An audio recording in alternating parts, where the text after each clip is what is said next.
Hi, I'm Camille. My parents banned me from my sister's wedding because I'd ruin the mood. What they didn't know was that I held the deed to the cabin she used to borrow $78,000 for that same wedding. A cabin I saved when I was 18. A cabin my dad left to me in a notarized will. For 23 years, I kept that secret buried until they forced me to dig it up. So, before we begin, tell me, if your own mother erased your name for someone else's party, would you stay quiet or show up with the truth? The napkins were folded into perfect triangles, the kind that looked like someone had ironed each one individually before placing them beside the antique silverware. My mother always believed presentation could fix anything. Tension: fold a napkin. Resentment: add lemon slices to the water pitcher. Decades of quiet damage tucked neatly beneath polished surfaces and fresh peonies. It was a sunny Sunday in late April. The kind of day people call picturesque. Warm breeze, blue sky, and a faint scent of cut grass. My mother's backyard patio in Fairview Hills was filled with cousins I hadn't seen since Christmas, aunts in pastel cardigans and uncles in golf polos, who always forgot which of us was which. I sat at the far end of the long table right next to the decorative ficus she bought from an interior catalog years ago. It still had a barcode sticker on one of the bottom leaves. My coffee had gone lukewarm. I hadn't touched the scone in front of me, but I'd shredded the napkin into pieces so small I couldn't even piece them back together if I tried. This brunch was supposed to be a pre-wedding celebration. For Sienna, my younger sister, the golden one. The one who always looked like she belonged on a holiday card or a fashion campaign. She was getting married in 3 weeks to a man named Travis who had great hair and the personality of a saltine cracker. But he looked good in photos, so that probably counted for something. The conversation around me was light, buzzing with excitement. Someone laughed loudly about a photo booth idea. Another person passed around a mock-up of the seating chart. I pretended to check my phone, though there were no notifications. I hadn't received anything. No email, no text, no invitation. Then Aunt Moira, God bless her mimosa-fueled enthusiasm, held up her phone, her face glowing. Just RSVP'd to Sienna's wedding, she chirped. The website is stunning. Like if Vogue married Pinterest. So classy. I blinked. A slow, almost involuntary reaction. Wedding website. She looked at me, puzzled. You didn't RSVP yet. My spoon froze midair, hovering above a cup of melon and blueberries. I smiled faintly, carefully, the way you do when your skin's too thin and someone's poked too hard. I haven't received an invitation. The silence that followed was immediate and total. Like the air had thickened. Conversations around the table trailed off one by one, collapsing like dominoes. I felt all the eyes, not directly, never directly, but at the corners of glances, in the slight shift of someone's chair. And then I heard her. Sienna. That's because you're not invited, Camille. Her voice was calm. Controlled. Like she'd rehearsed it. Maybe she had. There was something in the way she held her coffee cup, pinky out, shoulders back. She wasn't embarrassed. She was ready. I turned toward her slowly, as if sudden movement might make this feel less real. My mother, seated directly beside her, didn't miss a beat. She lifted her champagne flute, catching a shard of sunlight, and smiled softly. It's better this way, darling. You know how you tend to shift the mood. Let's not pretend otherwise. I felt the blood rise to my face, not from shame, from fury. The kind that builds in layers over years of being silenced, dismissed, tucked into corners, and painted over with politeness. No one said a word. Someone reached for the butter dish. Another cleared their throat. It was like they had choreographed this moment, and I was the only one without a script. And then, softly behind me, a whisper I wasn't meant to hear. She always ruins things. Drama queen. I didn't turn around. My spine stiffened. I set my napkin down, folded carefully, like I was still pretending to play nice. I stood. Excuse me. The only sound was the wind catching the edge of the tablecloth. I walked away, each step heavier than the last, like gravity was trying to pull me back into that performance. But I didn't stop. I crossed the patio, down the stone steps, across the neatly manicured lawn, past the rows of tulips my mother replanted every spring like she could control the seasons. By the time I reached my car, my face was tight like I was holding together 1,000 tiny cracks that might split if I let go. Inside, the air felt different, still quiet, safe. My hands trembled as I reached into my purse for my keys. And that's when I felt it. The small brass key. Smooth. Worn down at the edges from years of rubbing it like a worry stone. I hadn't used it in years, but I always kept it with me, not for what it opened, but for what it meant. The cabin. A place tucked deep in the Washington mountains where the air smelled like pine and sap and time moved differently. Where my father once told me that some things were ours to protect even when no one else understood why. I stared at the key in my hand, heart thudding not from surprise but from something older. Deeper. A sense that something was shifting. Cracking open. So this is how it's going to be. The words came out quiet, just a breath against the stillness. They had excluded me like I didn't matter. Like I hadn't been the one who held things together when everyone else unraveled. Like I hadn't given up things they never even noticed just to keep something sacred alive. They had toasted to Sienna again and again. But they had no idea what I had saved. And they were about to find out. I drove for hours that afternoon not to escape but to think, to let the road unwind something in me. The hum of the tires on the highway gave rhythm to memories I hadn't touched in years. By the time I pulled into my driveway, the sun was low, painting long shadows across the front yard. I parked but didn't go inside right away. Instead, I sat behind the wheel, fingers still curled around the cabin key until the silence became too thick to bear. Inside the house, everything felt smaller than I remembered. Maybe it was just me stretched thin by old wounds. I kicked off my shoes and went straight to the hall closet. There was a box behind the coats wedged under an old suitcase. I hadn't opened it in more than a decade. It still smelled like cedar and attic dust. I carried it to the kitchen table and opened it carefully as if the papers inside might crumble. Under a stack of utility bills and tax returns was what I was looking for. A worn leather folder, soft at the corners. My fingers knew exactly where to flip. I found the envelope tucked inside, aged but intact. My name was written in my father's blocky handwriting, the ink slightly faded. The flap was sealed but brittle. I hesitated just for a second, then opened it. Inside were 3 items. A photocopy of a cashier's check for $6,000 made out to the Ashwood Ridge County Treasurer, dated August 2001.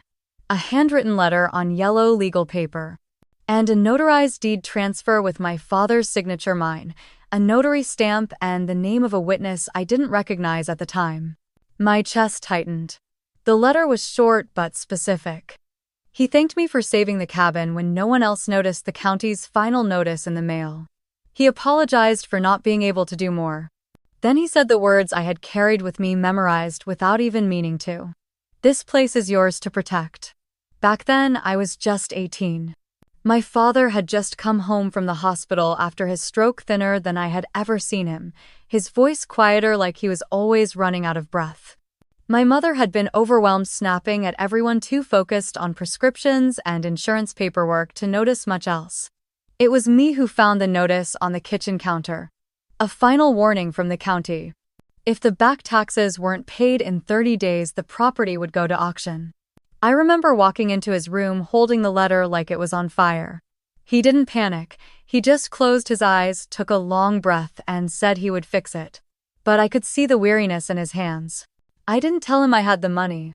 I had a scholarship refund sitting in my savings account. It was supposed to go toward textbooks and rent for my first semester in Portland. I used it the next morning. Drove to the treasurer's office alone. Paid in cash. Got a receipt and drove back in silence. When I told him what I'd done, he stared at me like he wasn't sure if he should be angry or proud. Then he reached for my hand and said it again. This place is yours to protect. He had always loved that cabin more than anything we owned. Not for its value, but for what it held. His tools, his notebooks, his quiet, his peace. The next week he took me to the notary's office in town. It was small, tucked between a dry cleaner and a feed store. He signed a deed transfer listing me as the legal heir and caretaker of the cabin. The woman who notarized it didn't say much, just stamped and filed. He handed me the envelope that same day, told me to keep it safe. And I had. For 23 years. I looked down at the letter now, rereading every line like I was trying to hear his voice through the ink. My eyes blurred by the end, but I didn't cry. There was something steadier inside me. Not sadness. Resolve. I picked up the phone and called the Ashwood Ridge County Recorder's office. It rang 4 times before someone answered. A woman named Trish, voice clipped but polite. "Hi," I said. "I'm trying to verify a deed. I have the original notarized copy here, but I need to confirm the current ownership of the property." She asked for the parcel number. I gave her the address. She tapped away on her keyboard. There was a pause. According to our records, the property was transferred to a Lorraine Drake in September 2018. "Do you have a case number or document ID?" My mouth went dry. That was 3 years after my father died. "No," I said slowly. That doesn't sound right. It was deeded to me in 2001. "I have the paperwork." She made a small sound, half sigh, half sympathy. "Ma'am, property transfers do happen posthumously. If a new deed was filed with proper signatures and the required form, it can override a previous one. Even notarized ones, depending on language." I felt my fingers tighten around the phone. "And what if that later deed was filed without the original heir's knowledge?" She hesitated. "Then you'll need to file a formal dispute. I can't give legal advice, but we see situations like this more often than you'd think. Family property. Things get complicated." I thanked her, though the words tasted bitter. After we hung up, I sat in the kitchen, the envelope open on the table, the papers spread before me like puzzle pieces no one else knew existed. 3 years after my father died, my mother had transferred the cabin into her own name. Quietly. Without telling me. She must have had the original records overwritten with newer ones. How, I didn't know. But she had done it. While I had been busy building my own life, trusting her to respect his wishes, she had erased me. And Sienna. I thought back to the brunch, to her cold smile. She must have known. She was never one to take chances without backup. I stood and walked to the front room, pulled open the drawer in the old oak desk, and took out a yellow legal pad. I started making a list. A copy of the letter. The deed. The receipt. The notary's name. The county clerk. Witnesses. Everything I'd need to prove what they had rewritten. Then I reached into my bag and picked up the cabin key again. It felt heavier now, not just metal but memory. Proof. If my mother wanted to pretend I never existed in this story, she had made one mistake. I remembered everything. I barely slept that night.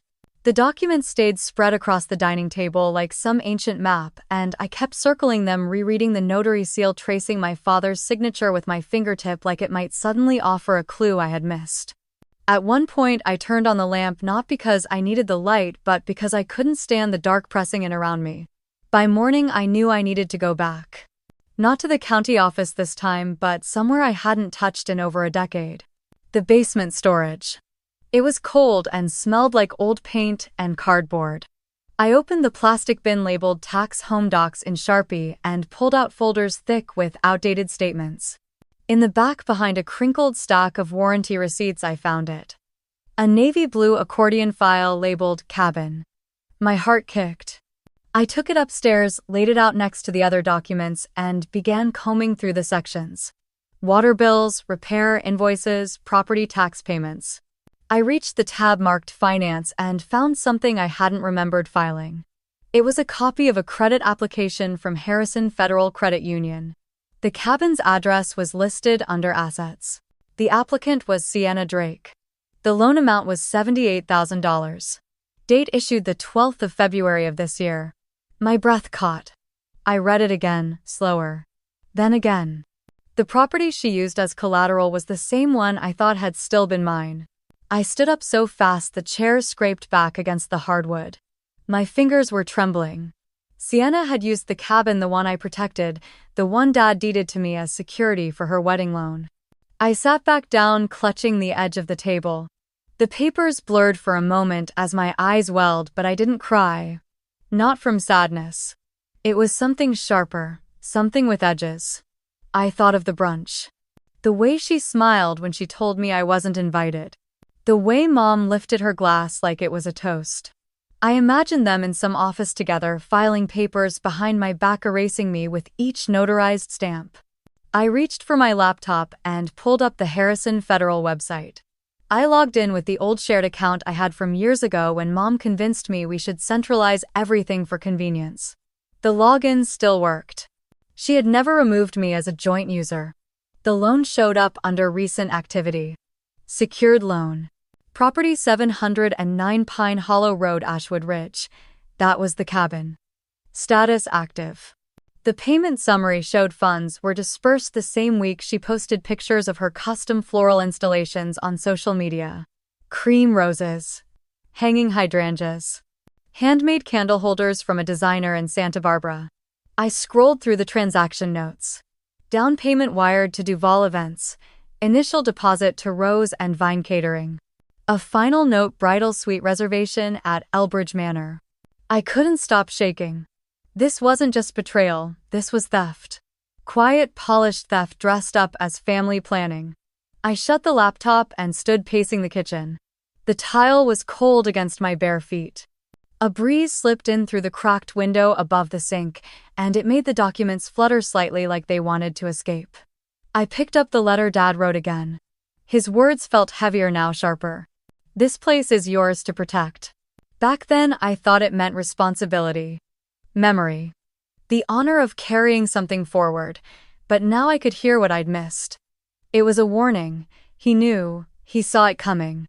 And he tried to shield me the only way he could. But I hadn't protected it. I had trusted them. I went to the living room, pulled out my phone, and dialed Aunt Margot. She picked up on the third ring voice, groggy but alert. Camille, everything okay? I didn't bother with small talk. Did you know Sienna took out a loan using the cabin? There was a pause. I could hear her breathing. She used the cabin, yes, to finance her wedding. And I just found out Mom transferred the deed to herself 3 years after Dad died. Without telling me. Then Sienna used it as collateral. Another pause. Then quietly. You're not the only thing they rewrote. What does that mean? She exhaled slowly. There are things your mother buried with your father. Choices he made that she didn't agree with. I think she decided if she ignored them long enough they'd disappear. I sat down hard on the arm of the couch. But they were legal. Witnessed. Stamped. Filed. That doesn't always stop people like your mother. I stared at the cabin folder still sitting on the kitchen table. Did you know he left it to me? Officially, I knew he wanted to. But no, I didn't know he followed through. He did. I have the notarized deed. I have his letter. I even have the payment receipt. Then don't let them bury you too. We hung up not long after. Her words stayed in the air long after the call ended. I walked to the window and looked out across the quiet street. The neighbors were watering their lawns, walking their dogs. Nothing looked out of place. But inside my chest, everything had shifted. I didn't just need to prove what they'd done, I needed to undo it. Piece by piece. I picked up the folder again and pulled out the loan statement. Her name, her signature, the cabin address. She thought I wouldn't notice. She thought I would stay quiet like always. She was wrong. And I had the documents to prove it. The next morning I filled the gas tank without thinking, packed a bag with a flashlight, a sweatshirt, and the folder of documents and pointed my car north toward Ashwood Ridge. The highway wound past mossy trees and old roadside diners, the kind Dad used to stop at for butterscotch pie. I didn't need music. The silence was louder. Familiar curves of the road came back like muscle memory. Every turn toward the mountain felt heavier, like I was driving into the core of something that had been waiting for me.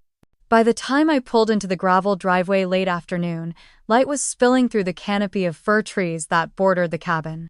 The air smelled like damp wood and pollen. I killed the engine and sat for a minute, heart pounding, hands cold. I hadn't been here in almost 6 years. But it looked the same. The pine shutters, the uneven porch step. Dad never fixed the brass lantern above the door that flickered when it rained. Then I saw it. A glow from the kitchen window. Someone was inside. I got out slowly, gravel crunching beneath my boots. I moved along the side of the cabin, heart thudding with every step. As I rounded the porch, I saw her. My mother. She stood at the dining table, sleeves rolled up, surrounded by open bins and tissue paper. Ribbons, candles, and white lanterns were scattered everywhere. She was humming. Folding something. She didn't look up when I opened the screen door. She only glanced at me when I stepped inside. "Camille," she said mildly, like I had just dropped by with fresh jam. I was checking on the wedding decor. Some of the vintage lanterns were up here. I didn't want them to get dusty. I looked at the mess on the table.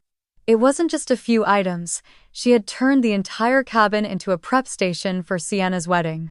The place Dad called sacred. The place he trusted me to protect.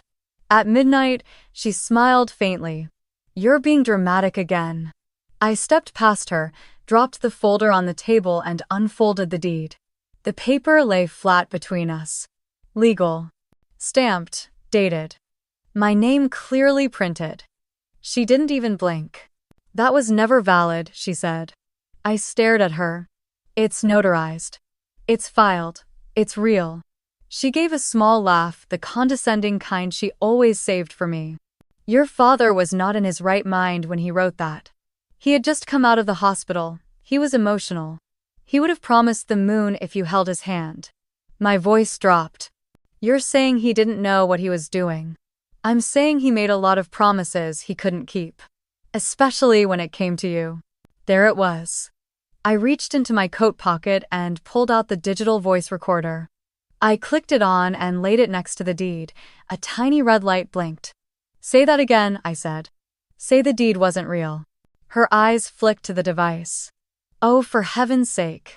What do you think you're doing? No one is going to believe you. You've always been fragile. Always looking for a fight that isn't there." "Why did Sienna use the cabin to secure a loan then?" I asked. "That was an administrative error." Her voice lost its rhythm for the first time. "I'll look into it." "You didn't think I'd ever check, did you? You thought I'd stay quiet. Like always." She didn't deny it. Instead, she turned back to her ribbon pile, untangling a long piece like we were discussing weather patterns. I turned away from her and walked toward the hallway. The closet still had the old camping gear. Dad's toolbox. Fishing line. A rusted lantern. I dug through the back until I found it. His black tape recorder. The kind with rectangular cassettes we hadn't used since dial-up internet. There was a note taped to it. "Cabin. The 4th of April."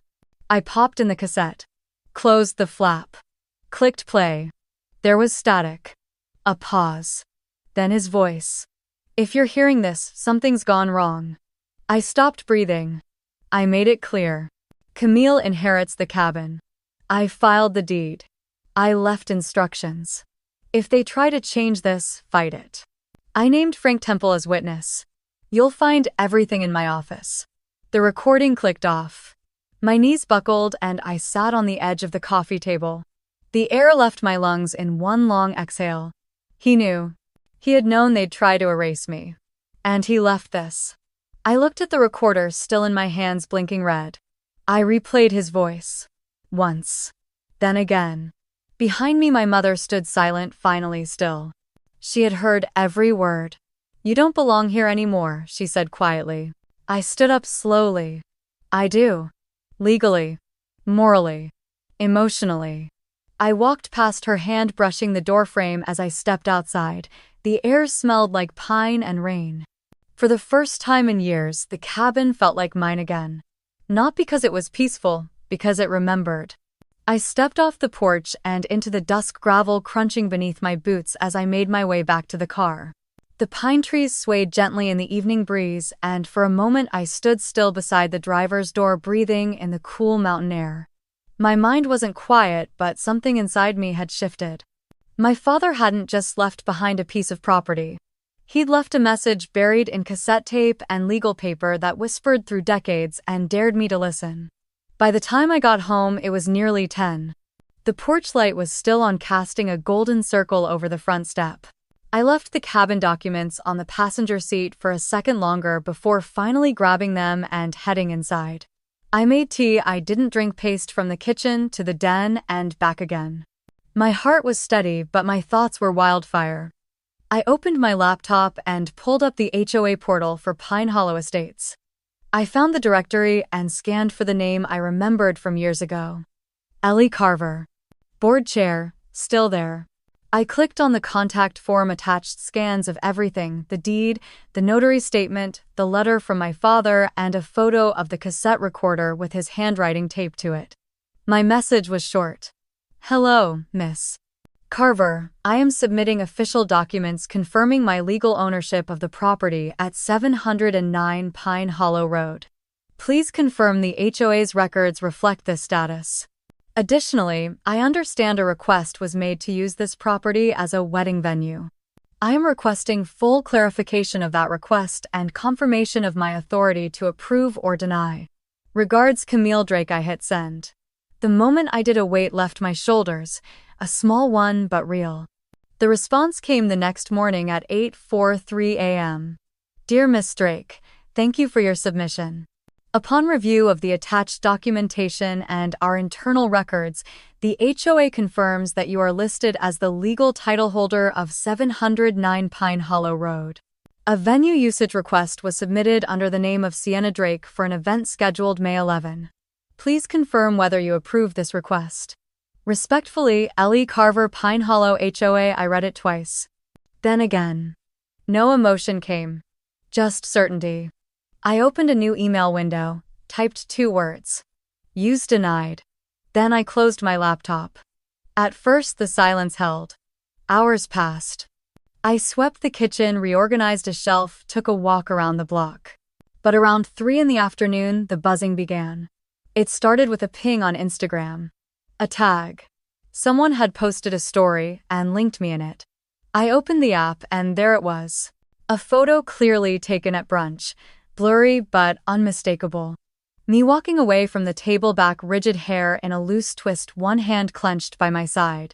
The caption, soft pink font over a pale filter. Some people can't stand to see you shine. Below it, a smaller line. But I shine anyway. It was Sienna. Of course it was. I tapped through her stories. More of the same. Wedding planning snippets. White roses, custom menus. A slow zoom on her ring. Her tone wasn't angry, it was curated. Polished. She was spinning the story before I even had a chance to speak. I didn't respond. I closed the app, silenced my notifications, and went back to the kitchen. I poured a glass of water, drank half, and set it down. The next buzz came from a text. A number I hadn't saved, but I knew the tone. Cam, it's Cassie. From high school.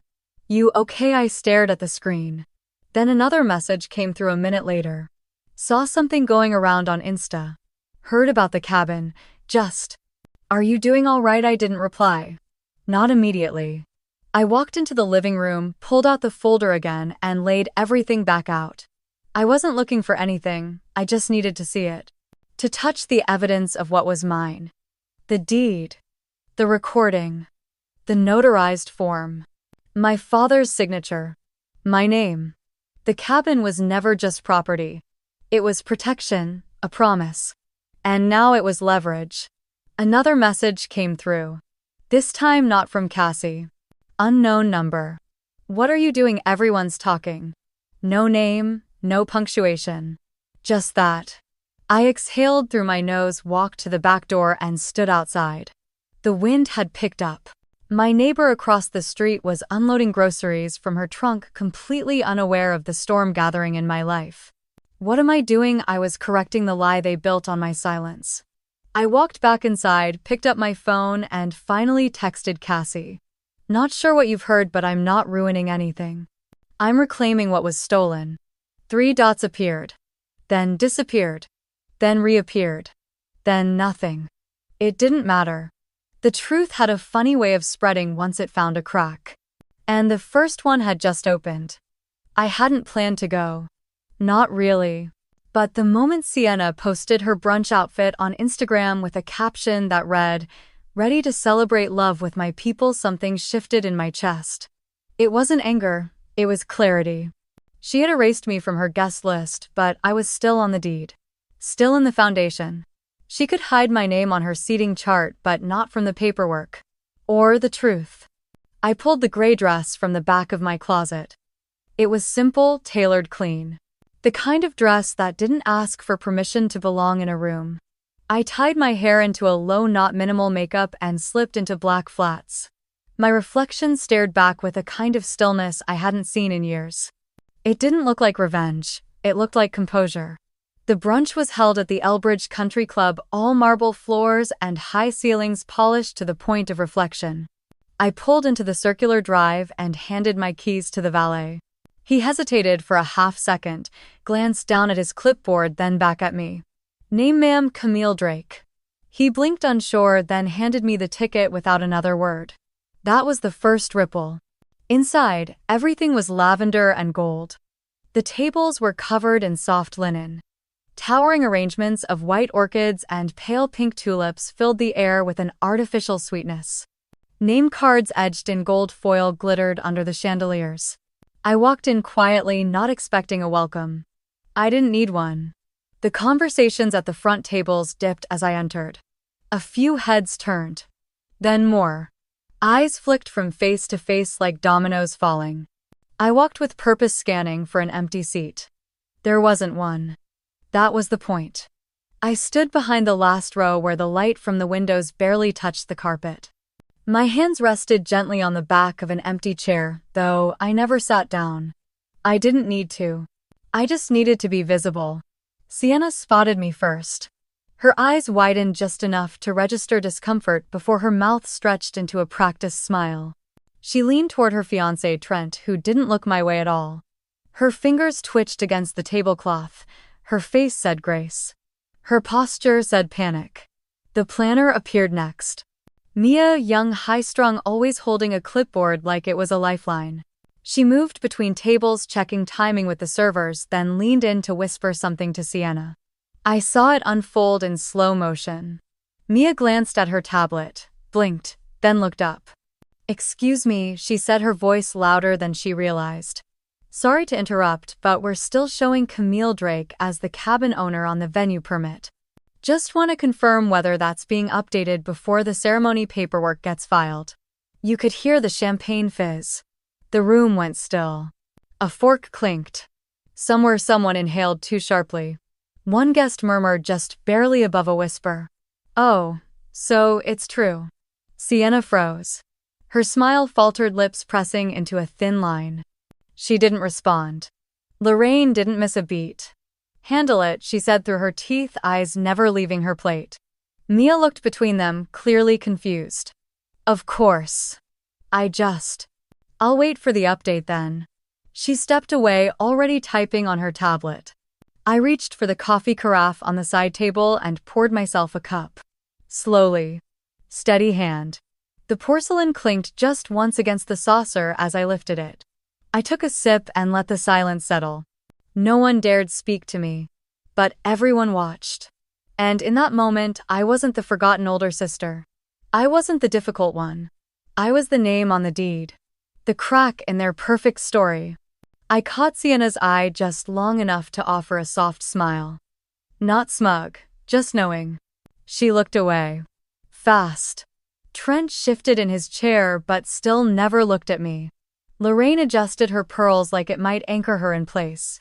I stirred cream into my coffee unbothered while their perfect brunch cracked quietly down the middle. The rest of the event went on as much as it could. But no one was really listening to the speeches. The centerpieces no longer dazzled. The playlist felt too loud, too curated. People whispered behind their napkins. A few phones lit up under the tablecloths. I didn't need to say a word. I had already said everything that mattered. In ink, in filing, in presence. I stayed until the cake was wheeled and then slipped out the side entrance without a sound. As I walked to my car, I passed the valet booth. The same young man glanced up from his list. This time he didn't ask for my name. He simply handed over the keys. "Have a nice afternoon, ma'am." I nodded, slid into the car, and pulled away without checking the rearview mirror. There was nothing behind me I needed to see. Under the fading light of early evening, I stepped inside my house and shut the door behind me, letting the lock click into place with a finality that settled deep in my bones. My phone was still in my hand, but I didn't check it. I placed it on the entry table, walked into the kitchen, and poured a glass of water.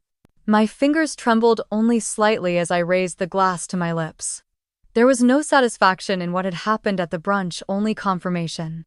They had erased me in silence, and I had responded without speaking a word. Still, the quiet that followed didn't feel restful. It felt like the moment just before a storm breaks dense electric waiting. It arrived the next morning. I had just stepped out of the shower when I heard the doorbell. Once, then again. Measured. Expectant. I wrapped a towel around my hair and grabbed a hoodie, tugging it over my head as I moved through the hallway. When I opened the door, there they were. Lorraine Drake, in her usual cream wool coat, sunglasses perched on her head like a crown. Behind her stood a man I didn't recognize, late 50s, sharp suit, thin leather briefcase in hand. He didn't smile. And flanking them, both hands in his pockets, was Travis. I stared for a moment, surprised to see him, but he didn't look at me. His eyes were low, jaw tight. My mother, on the other hand, was already stepping past me into the living room before I could decide whether or not to let her in. "We won't take much of your time," she said lightly, like she'd stopped by to borrow sugar. I stood still as the lawyer followed her, nodding politely as if formality could soften what they had come to do. Travis hesitated at the threshold. Our eyes met. He didn't smile either. He looked tired. "Camille, this is Mr. Halberd," my mother said, gesturing to the man in the suit. "He's helping finalize some loose ends regarding the cabin." Mr. Halberd placed his briefcase on the coffee table and opened it with a soft snap. He pulled out a document and a pen, laying them neatly side by side like a magician preparing for a trick.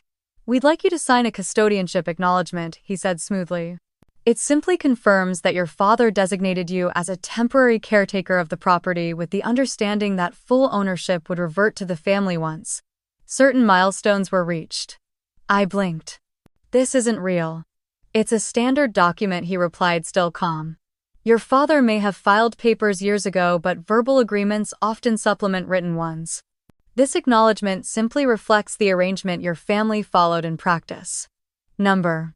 I walked to the side cabinet, opened the drawer, and pulled out the accordion folder. I laid it on the coffee table beside his sleek leather briefcase and began pulling out the contents one by one. First, the notarized deed. Filed, sealed. Dated the 5th of September 2001. Then the letter in my father's angular handwriting, folded but uncreased. Then the tax receipt, $6,000 paid in full by me. Then the photograph, me and my father on the cabin porch, the notary seated beside us, all signatures visible. Finally, I set the cassette tape recorder on the table and clicked play. My father's voice filled the room, clear despite the age of the tape. "If they try to change this, fight it." I left instructions. "You'll find everything in my office." Camille is the only one who ever sat still long enough to hear what this place means. When it ended, no one moved. I turned to Travis. "She used the cabin for a loan," I said quietly. "A $78,000 loan for flowers and seating charts." Travis didn't respond. He looked at the photo in front of him, then at the tape recorder. His throat moved as he swallowed hard. Mr. Halberd finally spoke. "This tape. Is this verifiable?" I raised an eyebrow. "It's dated. And if you'd like, I can produce a sworn statement from Mr. Lambert, our neighbor who drove the notary back to town that day. He remembers it all." Lorraine finally broke her silence. "Your father changed his mind." "No," I said, cutting her off. "You changed the records." "He would have." "He didn't." I stood up, voice steady now. "You filed a fraudulent deed 3 years after his death. You pretended I didn't exist, and you let Sienna use it like a pawn in her wedding fairy tale." My mother's lips tightened. "You don't understand what family sacrifice looks like." "I do," I said. "I was 18. I gave up my scholarship. I paid those taxes when no one else noticed the final warning letters." She stood. "You're humiliating your sister." She humiliated herself. Mr. Halberd looked visibly uncomfortable now. He gathered the document he'd presented and returned it to his briefcase. I won't be signing anything today, I told him. Or ever. Travis finally spoke. Camille. I didn't know. His voice was low, cracking a little. I know, I said. He looked at me, then back at Lorraine, and without another word turned and walked out. My mother followed slower, as if reluctant to leave the room where her version of the truth had just collapsed. When the door closed behind them, I stood alone in the living room. My hands trembled slightly, but not with fear, with certainty. Finally. The clouds had started rolling in by midday, low and slow, like thoughts I didn't want to unpack yet. I had just settled into the couch with a notebook open on my lap, half full of scribbled dates and paper trails, when I heard the soft crunch of tires on gravel outside. I peeked through the window and froze. It was a silver Subaru, its headlights blinking off as it came to a stop by the curb. The car was old but well kept, the kind that had survived decades of careful ownership. My pulse quickened, not from fear but from recognition. The door opened and Aunt Margot stepped out, slower than I remembered, but with the same grace in her shoulders. She wore a raincoat, the hem darkened with moisture, and cradled a plain cardboard box in both hands. She didn't wave. She just walked up the path like she'd done it 1,000 times. I opened the door before she could knock. I wasn't sure you'd still be here, she said softly. I wasn't sure anyone still knew where I lived. She gave a small smile. He made me promise to bring this to you. I kept it sealed until now. We moved into the kitchen, the quiet between us warm and fragile. I cleared the table and set the box down gently. She took off her coat and hung it over the back of the chair, her hands moving like ritual. He gave this to me in the fall of 2001, she said. After the surgery. Said he didn't trust your mother with it. I untied the twine that held the box shut and opened the flaps. Inside were layers of time-yellowed envelopes, tax documents, handwritten letters folded into neat thirds. At the very top, a sealed envelope with my name written in my father's unmistakable handwriting. I stared at it for a second before opening it. Camille. This place is yours. Not because you asked for it, but because you protected it without ever needing recognition. That kind of loyalty is rare. Don't let them convince you it's weakness. They may challenge it. They may try to bury it. But truth has roots. And you know how to care for roots. I pressed the letter to my chest, trying to hold it all in, his words, my breath, the sudden weight behind my eyes. Under the letter was a document I hadn't seen before. A handwritten draft of his will dated the 7th of October 2001. It named me explicitly as the sole heir of the cabin. It referenced the tax payment, the repairs I helped coordinate, and even a line I remembered him saying once. She's the only one who listens when the wind moves through the pines. I looked up. He never stopped believing in you, Margot said. Even when the rest of them were too busy watching Sienna twirl. I smiled through a burn in my throat. You knew about the loan, she nodded. I didn't know how bad it got. But, yes. Your mother and Sienna made choices your father never would have signed off on. He told me clear as day, if something happens to me, make sure Camille keeps what she's already earned.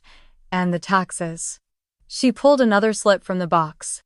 A carbon copy of the check I had written to the Ashwood Ridge tax office, marked paid and dated in February 2001. He never cashed that scholarship refund, did he? Number, I whispered. I used it all. And I never told anyone. He knew. That's why he wrote all this down. I held the tax receipt in one hand, the will draft in the other. They weren't just papers.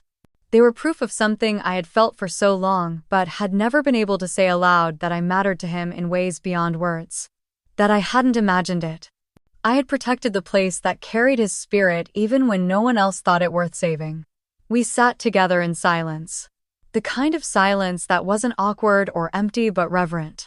Margot sipped the tea I poured her. I just stared at the documents, afraid to blink and miss something important. Before she left, she placed one more envelope on the table.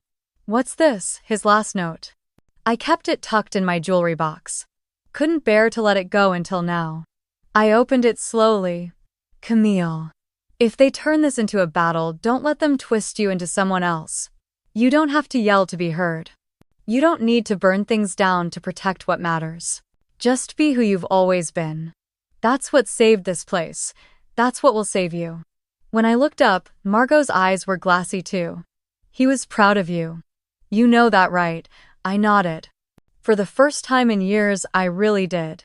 The sky had darkened by the time I pulled the curtains shut and turned off the porch light.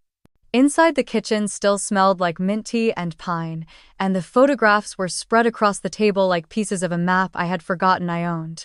I picked them up one by one, slipping each into a manila folder I labeled by hand Property Archive. It felt clinical, but it helped. Sorting proof into order gave me something to hold when everything else had been emotion and memory. Just before bed, I opened my inbox again. The HOA board had sent a follow-up. Dear Miss Drake, as of this evening, all pending approvals regarding event usage of 1177 Pine Hollow Road have been permanently closed. Any attempts to refile under alternate ownership will require independent verification through the Ashwood Ridge Clerk's Office. Please retain this confirmation for your records. Sincerely, Ellen Vickers, HOA Chair. The tone was official, dry. But to me it read like thunder. Not because it punished anyone, but because it documented plainly finally that the truth had been seen. And even if the world moved on, I could hold that paper in my hands and remember the moment it was no longer a question. The next morning, I woke to 3 voicemails and 12 new messages. I didn't open any of them right away. Instead, I made breakfast, swept the porch, and let the birdsong drift in through the window. It was only after the kettle had gone quiet that I sat down with my phone and began to scroll. The first message was from someone I hadn't spoken to in over a decade. A cousin who had once mocked me for bringing books to family barbecues. I saw the post. I always knew you were the one who kept that place alive. I'm sorry I didn't say something sooner. Another came from my father's old friend in Arizona. He had forwarded the HOA confirmation with a simple line beneath: Greg would have been proud of how you handled this. Even Aunt Cora, who had once described conflict as a low vibration, had sent me a voice memo filled with stammered apologies and halting gratitude. I didn't know, Camille. I didn't know they'd done that to you. I wish I'd asked more questions. I wish I'd listened. And then came the story. Sienna had posted it sometime around midnight. A soft pink background overlaid with black cursive. Some people ruin everything just by existing. Below that, a caption: not everyone's silence is graceful. The comments were divided. Some were vague affirmations.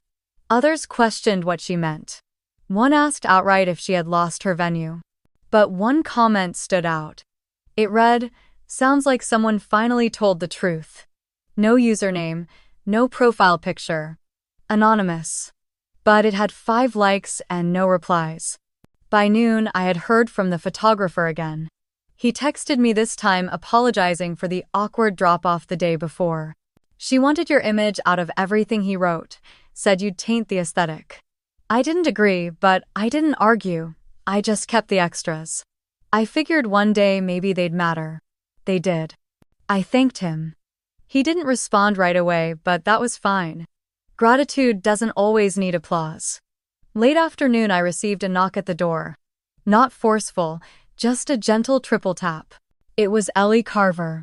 She stood on my porch with a clipboard in hand and a windbreaker zipped all the way to her chin. "Camille," she said, "I hope this isn't too forward, but I wanted to give you this in person." She handed me a printed memo. HOA seal. Her signature at the bottom. It formally listed the event removal, cited verified property ownership, and referenced the photographic and affidavit support I had submitted. "We rarely get involved in family disputes," she added, "but this one. It was about more than just a party." I invited her in for tea and we talked briefly about zoning and the upcoming fall inspection schedules. She didn't ask about Sienna or Lorraine. She didn't need to. As she left, she looked at me and said something I hadn't expected. Sometimes the quiet ones are the ones who actually change things. By evening, my inbox was calm again. The phone didn't buzz. No more posts, no more cryptic captions. The noise had fallen off. But I wasn't the only one listening. From the upstairs window, I caught a glimpse of Travis standing near the back hedge of the country club lawn. He was with a man in a charcoal suit, thin, stern-looking, holding a leather folder. I didn't need to hear them to understand what was being said. Travis's jaw was tight. His hand moved through his hair like he'd done when we were teenagers back when he didn't have the words for his guilt. And then he turned and looked toward the cabin. We didn't wave. He didn't walk over, but for the first time I saw it in his eyes. He knew. And that was enough for now. By morning, the calm had already cracked. The soft silence I had cherished the night before was gone, replaced by the low roar of notifications humming on my phone like a distant siren. I stared at the lock screen. Mentions. Tags. Direct messages. The wave had arrived. I opened Instagram. Sienna's profile was pinned to the top of my feed like it had been waiting for me. The first slide was a soft focus selfie of her and Lorraine framed with a wreath filter, their faces pressed close. The text overlaid family sticks together through lies. The next slide cut harder. It was a cropped image of the notarized deed I'd shown at brunch. She had blurred the county seal and slapped bold black text across the bottom. Just because it's notarized doesn't make it real. Her caption below read, "Some people forge signatures and call it truth. Mental health is a real issue. Protect your peace." Lorraine commented with a string of heart emojis and one line that felt colder than anything else. We've always known who to trust. Other comments rolled in, some sympathetic, others skeptical. One read, "Wait, isn't Camille the one who saved the cabin back in the day?" Another replied, "I heard she was cut out for a reason." It wasn't just a smear, it was a narrative. They weren't denying the documents, they were denying my sanity. I sat back from the screen, fingers loose around my mug. I didn't feel rage. Not yet. What I felt was older than that. Familiar. Like walking into a room you used to cry in and finding the walls still echo. I closed the app without responding.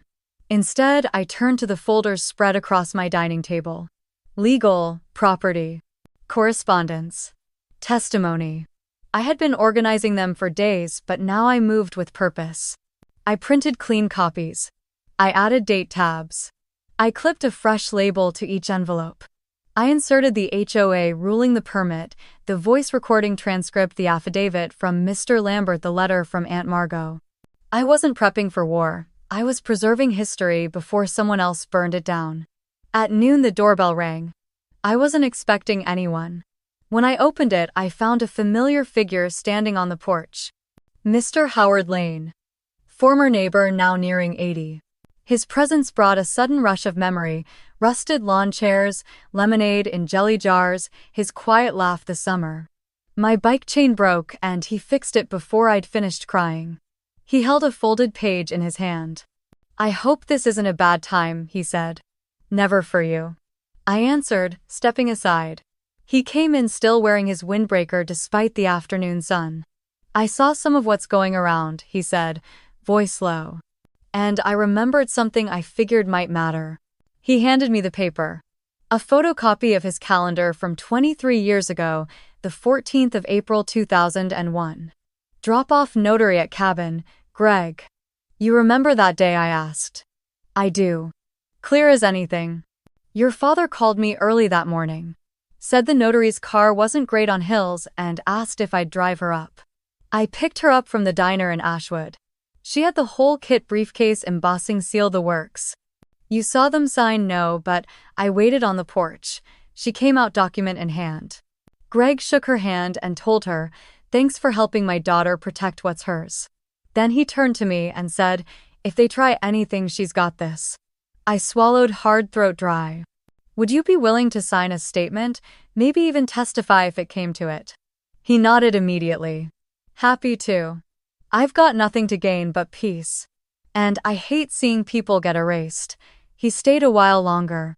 We drank tea on the porch and he told me about his wife's rose garden and the way the new HOA president reminds him of a substitute math teacher. But under all of it, I could feel the weight of what he'd brought me. Proof that didn't come from blood, but from memory. From someone who'd just paid attention.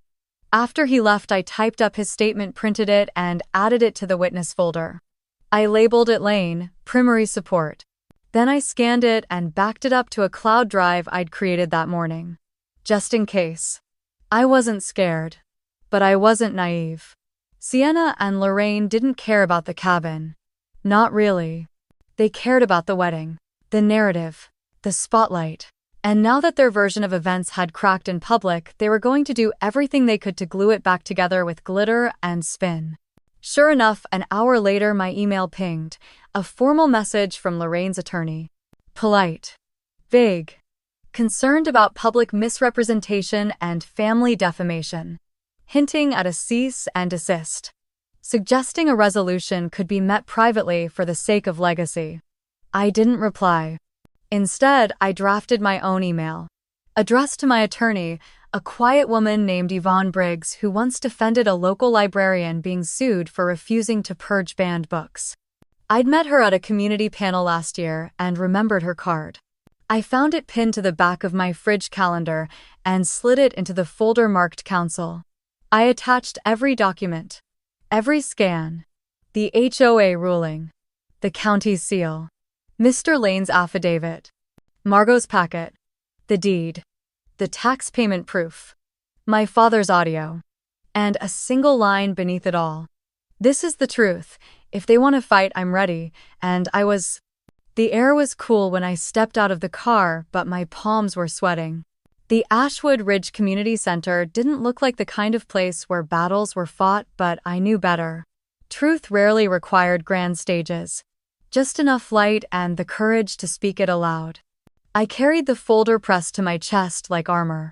Inside it, everything I needed: the notarized deed, the audio transcript, the letter from Aunt Margot, the signed affidavit from Mr. Lane, and most importantly, the guest book. The old thing still smelled faintly of cedar, the pages curled slightly from years spent on a dusty shelf, but the words inside hadn't faded. Words written in my father's hand. I pushed the glass door open and stepped inside. The main hall was already half full, neighbors and board members murmuring among themselves. I spotted Ellie Carver at the head table with two other board members adjusting her nameplate. Her gaze met mine briefly, and she nodded once, firm and formal. I took a seat near the front, but not too close.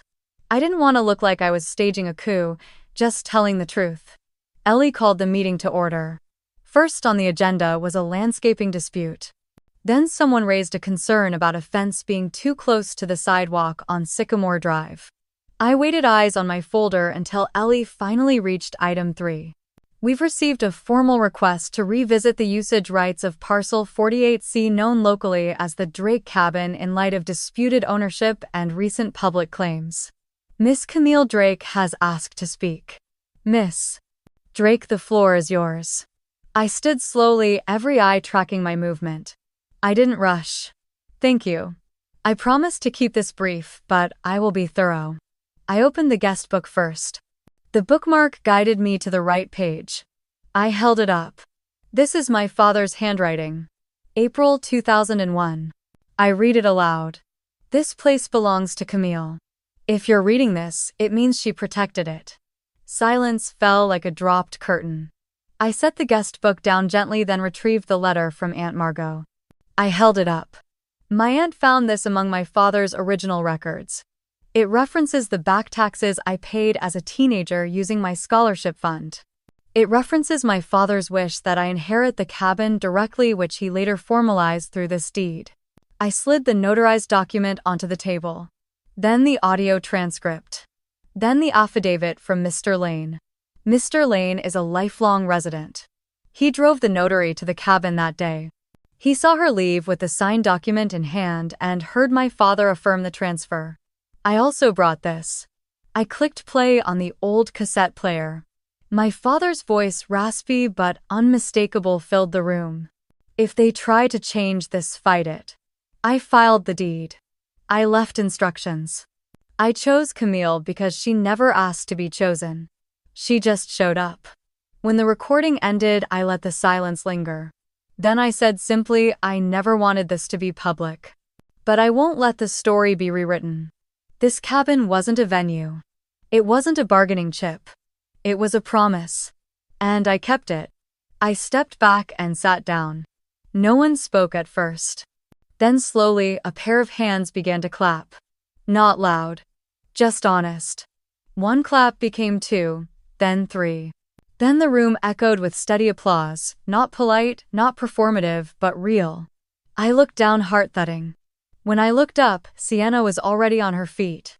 Her expression was tight, unreadable. She looked around, realized no one was following her lead, and left without a word. Travis hesitated. He looked at me, held my gaze longer than I expected, then lowered his head and followed her out. Lorraine didn't stand immediately.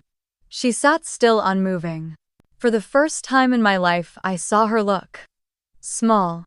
Not humiliated, not broken, just stripped of all pretense. When she finally stood, she didn't say a word. She simply turned and walked toward the door, clutching her purse like a shield. She didn't look back. The board resumed the meeting. They tried to steer back into normality, discussions of road salt budgets and seasonal HOA dues, but their voices were thinner now, like they too knew something bigger had just passed through. I gathered my papers without a word. Outside, the air smelled like pine and possibility. Not justice. Not revenge. But something quieter. Stronger. Resolution. The gravel crunched beneath my boots as I stepped onto the cabin porch for what felt like the 100th time that month. But this time the air was different. Not heavy with dread or buzzing with unfinished business. Just still. Soft. A bouquet of wildflowers sat on the top step, wrapped in brown paper tied with twine. No flashy florist logo, no dramatic flourish. Just a folded note tucked beneath the stems, handwritten in small, deliberate script.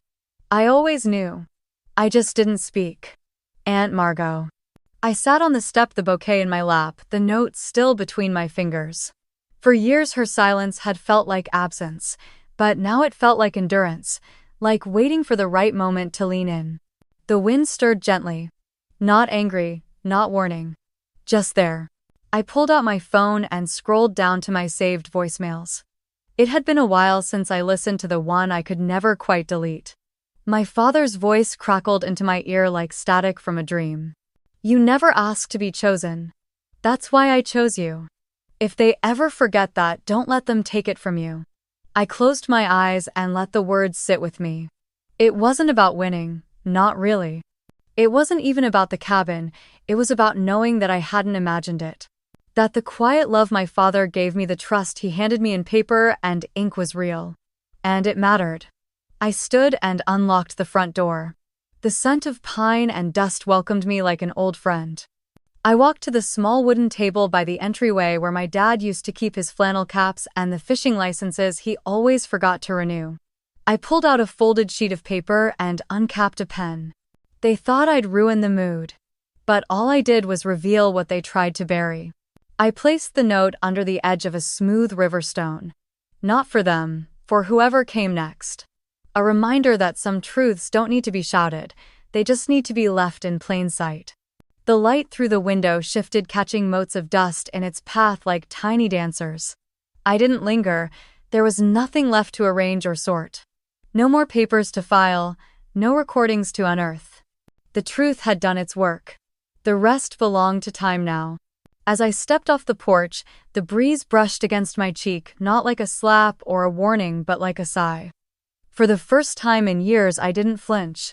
I didn't think about Sienna's stories, or Lorraine's silence, or the wedding that no longer loomed like a storm cloud. I thought about the cabin.